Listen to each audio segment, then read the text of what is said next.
Hi guys, so in this video I'm going to recast some Warhammer 40k parts in some Sprue Goo. Don't know what Sprue Goo is? Well, stick around and I'll let you know.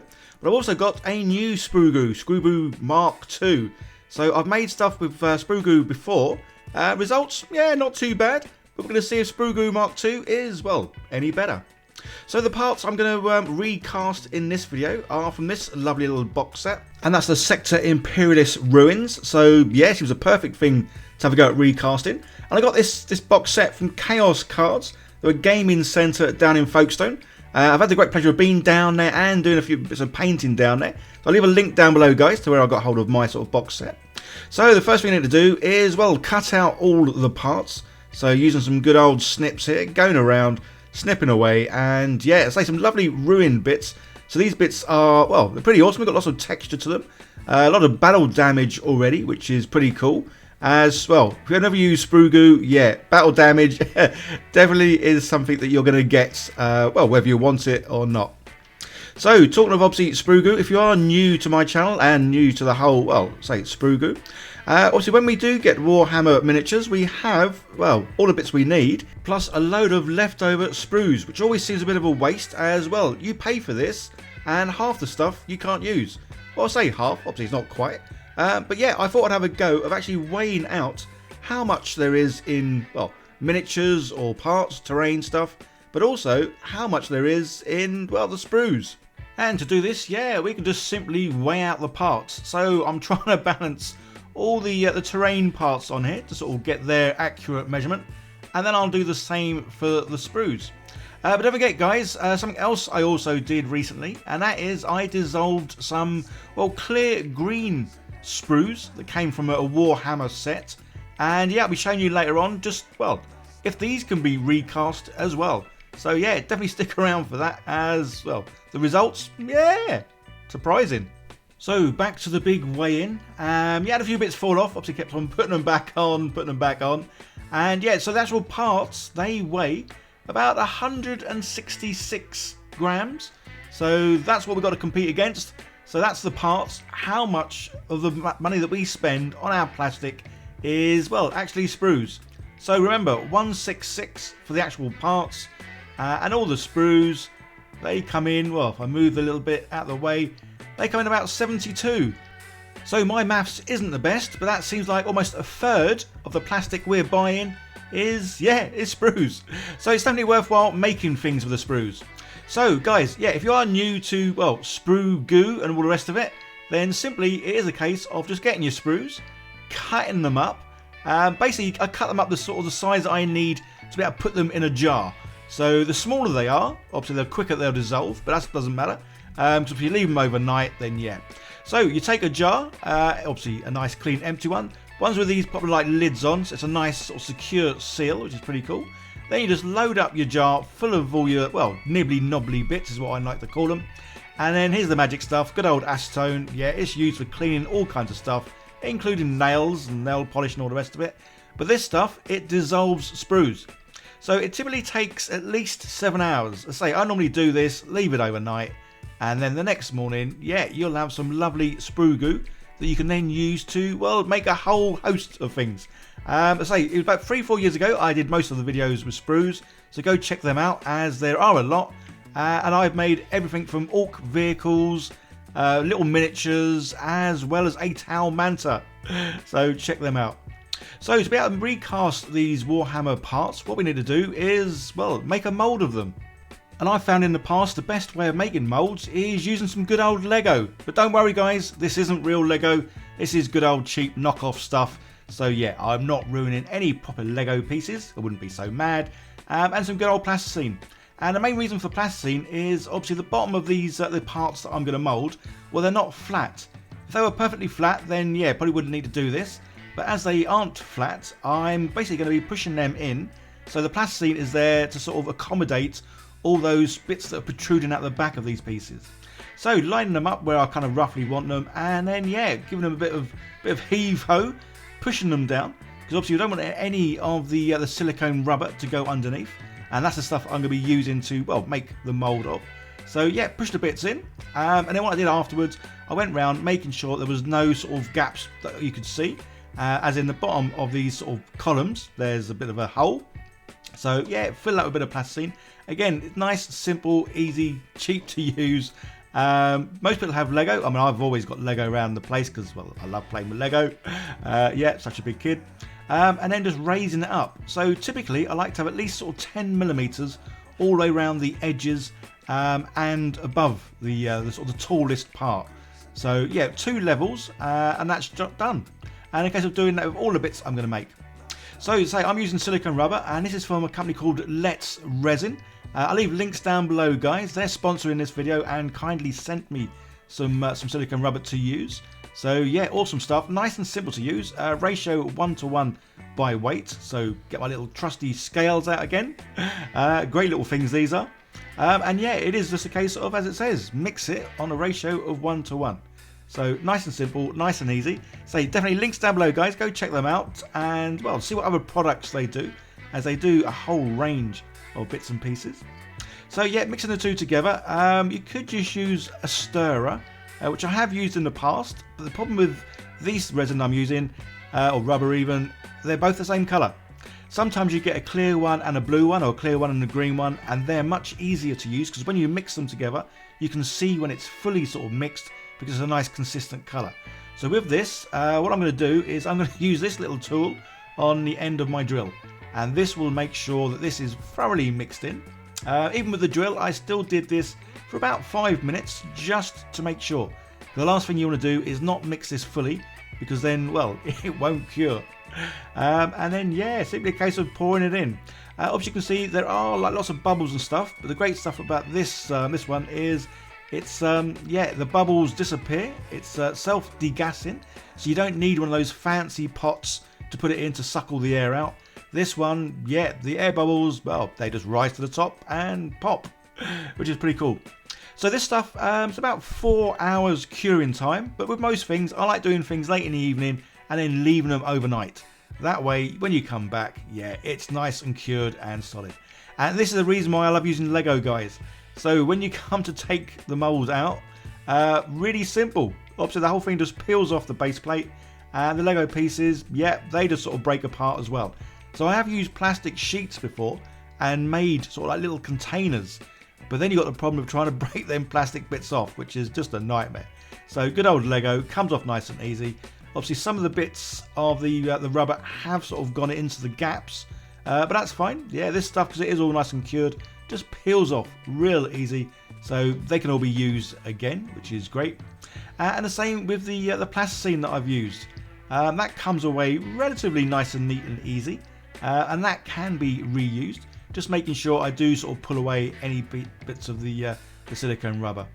And there you go. Yeah, a simple 1-part mold made really quickly, really easy. I will be trying some blue stuff, AWESOME, I think it's called, to make some molds with, as that is, well, nice and cheap and easy to use as well. And there we go, 3 perfect molds made by the Let's Resin stuff. And now my Sprue Goo is, well, nice and Sprue Goo. And don't forget, I will be having to go with the clear green Sprue Goo. Yeah, love the look of that. So as I'm doing something different this time, so normally I would just put the Sprue Goo straight in these, but this time I'm using the Sprue Goo Mark 2. So the Sprue Goo Mark 2 is literally just the bottle, the cement glue. Put some sprues in it. It dissolves a whole lot quicker than in the acetone. Plus I found that when I did this, I then put some of this on some greaseproof paper. It dried really quickly and gave a lovely, perfect, smooth finish. So yeah, the cement glue rather than the acetone definitely seems to work better. Obviously, it's definitely a more expensive way of doing things, so I wouldn't use this to make the whole solid sort of pieces. So my plan here is, as you can see, I'm coating the very bottom of all the molds in this stuff, and then I'll be putting some Sprue Goo, the normal stuff, over the top. But I'm hoping this Sprue Goo Mark 2 is going to get into all the nooks and crannies a whole lot better, just to give us a better result and a better finish. And again, guys, I know there's a lot of people going to be saying, oh, this is an expensive way of doing something, you're spending more money doing this than just buying more sets. Yeah, probably, but for me this is a hobby. It's about trying things, doing stuff, making things. So this isn't necessarily a way of doing things cheaper. It's just a way of me, well, messing about and doing stuff.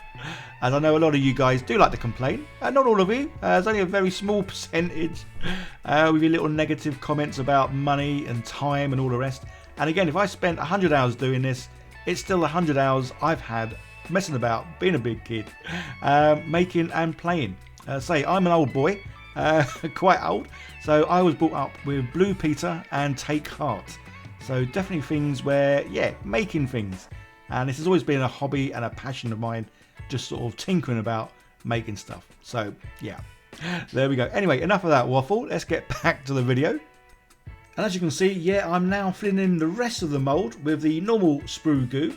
And it is just a case of putting a little bit in at a time, pushing it down and sort of squidging it around, really. So as you can see, though, this stuff is lovely and soft, nice and pliable. So really does sort of fit into gaps nice and easy. Obviously, this stuff will never be as good as the original sort of Warhammer sort of miniatures or parts. And that's because they're injection molded. So they are pushed in at obviously high pressure. Whereas as you can see, yeah, this is just getting put in and then tapped down using my little silicone spatula, because this stuff will stick to everything. So yeah, it's never quite going to have the same sort of impression. But yeah, a close second. And say battle damage wise, this stuff does come out and looks just pretty awesome. So just as it takes 7 hours for the sprues to dissolve into acetone to make Sprue Goo, it takes at least 7 hours for the acetone to evaporate out of the sprues or the Sprue Goo and to make it go back into, well, a hardish plastic. And now to see if the Sprue Goo Mark II is any better. And yeah, I mean, it's not too bad. There's certainly impressions there. There's some detail come out. But as you can see, yeah, the usual kind of thing. When the acetone does sort of evaporate, it does leave little pockets left. And these little pockets, well, say battle damage, absolutely awesome, because it looks like this thing's been shot and distressed and all the rest of it. And is it better than the normal Sprue Goo? I'm going to say not really, which is a shame, because I really thought this stuff, being able to sort of brush it in to all those nooks and crannies, it would have been better. But by the looks of it, yeah, it still has the same issue. When the acetone evaporates, there are going to be little holes and gaps left. And I say, as much as it is a case of pushing this stuff into the mould, you're never really going to get a sort of precise look, because, well, there's only so much pushing you can do, especially when you push one area and it kind of almost pushes a different area out. So yeah, definitely would need to be injection molded. I have been asked, is that possible? I don't have the money or equipment to even attempt to sort of push this into any kind of injection molded thing. I mean, it may work. I'm not too sure. I'm not sure if it's pliable enough. As I say, Sprue Goo is quite soft, but is it soft enough? So yes, this moment, I've had this sitting on my desk about the last 3 weeks. Looks so cool. Looks like the kids' goo they get, or gloop, or whatever it is. So I'm going to do exactly the same thing with this. I'm not going to do too many parts, because I've got other plans for this kind of Sprue Goo. But it's a case of, yeah, doing the same as before, pushing it into all the nooks and crannies and seeing how this dries, because that's the thing I've not done with this, is to see if it dries any different. As the actual sprues I use for this from a Necron sort of marker set, and when I cut it up, it's a completely different kind of plastic, whereas normal sprues, yeah, nice and soft plastic, cuts real easy. This stuff, yeah, it was almost like it was a plastic that kind of like shatters. So again, left it 7 hours. It's dried a bit weird. Yeah, it's nice and hard, so that's good. But as you can see, it's not quite as clear and translucent as it was initially before I turned it into Sprue Goo. Although even though the Sprue Goo itself, that looked nice and clear.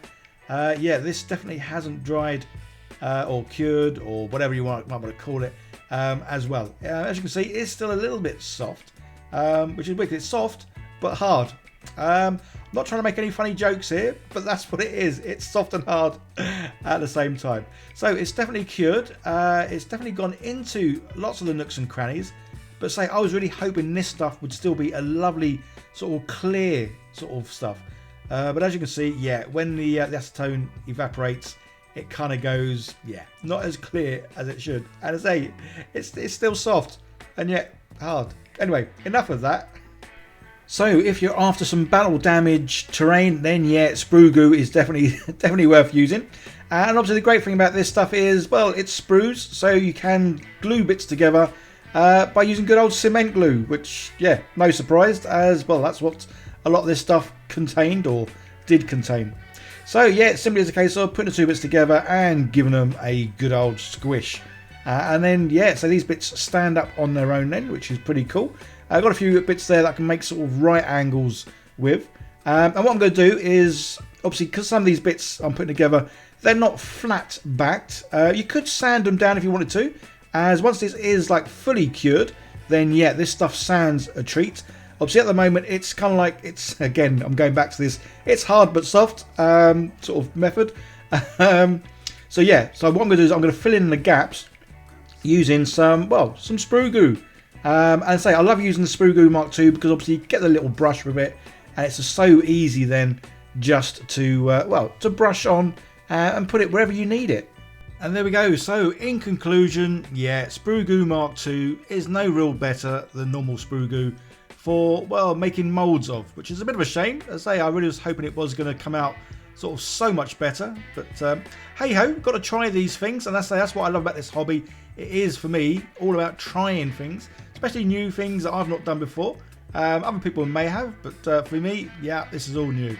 So guys, if you like what I'm doing, yeah, don't forget to hit that subscribe button, turn on the bell, as I am producing at least one video every week with sprues, and possibly another video where I'll be painting sort of miniatures and terrain and that sort of stuff. So yeah, keep up to date with all the videos I'll bring out. And don't forget to let me know in the comments what you want to see me make out of sprues in, well, future videos. I will be making some more sprue crons soon, guys. And what I'm going to do like a little blueprint. So when I make things with the sprues, I'm going to sort of show you exactly what sizes each component is. So whether it's a foot, the leg, arm, elbow, whatever it is. Yeah, I'm going to make some blueprints of how to make sprue crons and what sort of sizes you need and all that good stuff. Although next week I think it could be the Great Unclean One, so still working on that video. Hopefully that'll be out, well, next week. So guys, take care, and I'll see you all in the next one. Don't forget to click on this video over here, see more of what I do, like, share, subscribe, all that cool stuff. Bye now.